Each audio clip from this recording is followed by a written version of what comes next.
जी तो बच्चों आपके पास इंपॉर्टेंट शॉर्ट क्वेश्चन है कि आपके पास वाटर का बॉन्ड एंगल ज्यादा होता है H2S से और NH3 का बॉन्ड एंगल ज्यादा होता है NF3 से। ऐसा क्यों होता है, तो इसकी लॉजिक समझिए। देखिए आपके पास वाटर के केस में जो ऑक्सीजन है ना, ये ज्यादा इलेक्ट्रोनेगेटिव होते हैं एज कंपेयर टू सल्फर। तो ज्यादा इलेक्ट्रोनेगेटिव होने की वजह से ऑक्सीजन अपने इन इलेक्ट्रॉन पेयर को ज्यादा अट्रैक्ट करता है। जब ज्यादा अट्रैक्ट करता है तो ये लोन पेयर एक दूसरे के करीब आ जाते हैं और करीब आने की वजह से इनके दरमियान रिपल्शन होना शुरू हो जाती है।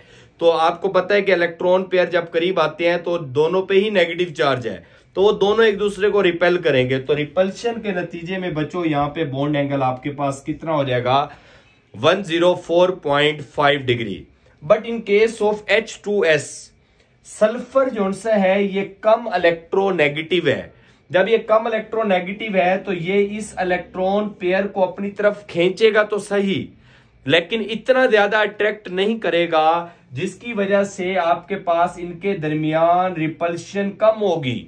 और अगर रिपल्शन कम होगी बच्चों तो आपके पास बॉन्ड एंगल भी कम हो जाएगा, क्योंकि आपके पास रिपल्शन के नतीजे में बॉन्ड से दूर हो जाता है और बॉन्ड से दूर हो जाए तो आपके पास बॉन्ड एंगल बढ़ जाता है। बट इस केस में आपके पास ऑक्सीजन ज्यादा इलेक्ट्रोनेगेटिव है।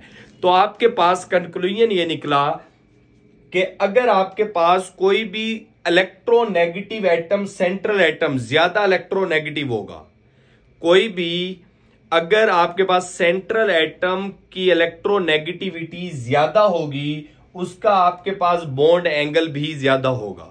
तो ये आपने याद रखना है। कोई भी एमसीक्यूज अगर आपके पास आ जाए तो आपने देखना है कि आपके पास देखो यहाँ पे दोनों के जो सराउंडेड एटम है वो सेम है, हाइड्रोजन है। तो आपने देखना है जो सेंट्रल एटम है ना, जैसे ऑक्सीजन और सल्फर, इनमें से इलेक्ट्रोनेगेटिविटी किसकी ज्यादा है। जिसकी इलेक्ट्रोनेगेटिविटी ज्यादा होगी बच्चों उसका बॉन्ड एंगल भी ज्यादा होगा।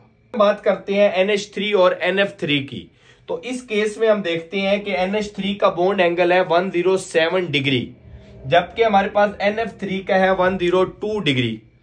अब इस केस में आपके पास सेंट्रल एटम तो सेम है, लेकिन सराउंडेड एटम यहां हाइड्रोजन है और वहां पे फ्लोरीन है। अगर ऐसा होगा तो आप किस तरह डिसाइड करेंगे, इसकी लॉजिक सुनिए। देखें, नाइट्रोजन के पास होता है एक लोन पेयर। अब ये जो नाइट्रोजन के साथ फ्लोरीन लगा हुआ है ना, इस केस में आपको पता है फ्लोरीन की इलेक्ट्रोनेगेटिविटी नाइट्रोजन से ज्यादा होती है। जब नाइट्रोजन से ज्यादा होती है तो ये क्या करता है, इस इलेक्ट्रॉन पेयर को अपनी तरफ ज्यादा खींचता है। जब अपने तरफ इलेक्ट्रॉन पेयर को ज्यादा खींच लेगा तो नाइट्रोजन इलेक्ट्रॉन डेफिशिएंट हो जाएगा, नाइट्रोजन के पास इलेक्ट्रॉन की कमी हो जाएगी। नाइट्रोजन अपने इलेक्ट्रॉन की कमी पूरी करने के लिए क्या करेगा, अपने लोन पेयर को अपनी तरफ ज्यादा अट्रैक्ट करेगा। और जब लोन पेयर करीब आएगा नाइट्रोजन के तो इनके दरमियान रिपल्शन होना शुरू हो जाएगी, क्योंकि लोन पेयर करीब आ गया बॉन्ड एंगल के।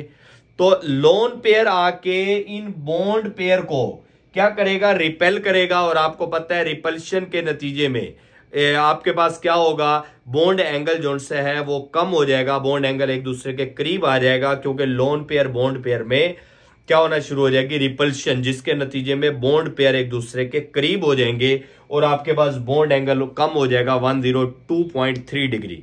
But in case of NH3 के केस में आपके पास जो नाइट्रोजन के साथ सेंट्रल एटम लगा हुआ है ना, ये ज्यादा इलेक्ट्रोनेगेटिव नहीं है नाइट्रोजन से, जिसकी वजह से ये बॉन्ड इलेक्ट्रॉन पेयर को अपनी तरफ ज्यादा नहीं खींचेगा।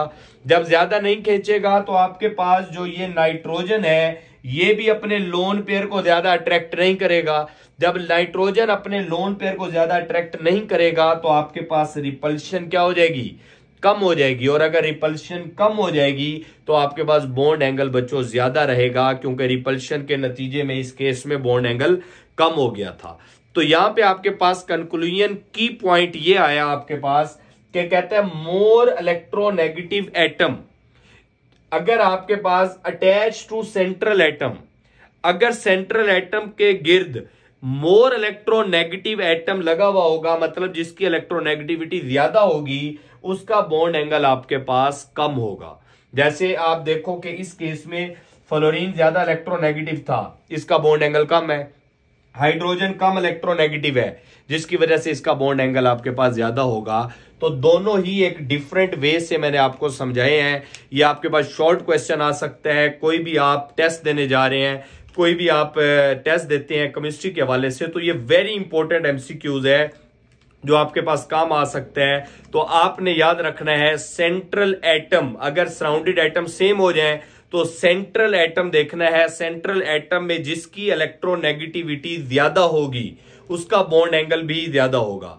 और अगर आपके पास सेंट्रल एटम हो जाए सेम, जैसे हमने नीचे पढ़ा है नाइट्रोजन है, सेंट्रल एटम नाइट्रोजन है, और सराउंडेड एटम हो जाए डिफरेंट, तो सराउंडेड एटम में आपने देखना है कि जिसके साथ इलेक्ट्रोनेगेटिव एटम ज्यादा लगा हुआ होगा, ज्यादा इलेक्ट्रोनेगेटिविटी वाला, उसका आपके पास बॉन्ड एंगल कम होगा, और जिसके साथ कम इलेक्ट्रोनेगेटिव एटम लगा हुआ होगा उसका बॉन्ड एंगल ज्यादा होगा। यही रीजन है जिसकी वजह से अमोनिया का बॉन्ड एंगल आपके पास ज्यादा होता है NF3 से, और वाटर का बॉन्ड एंगल ज्यादा होता है H2S से।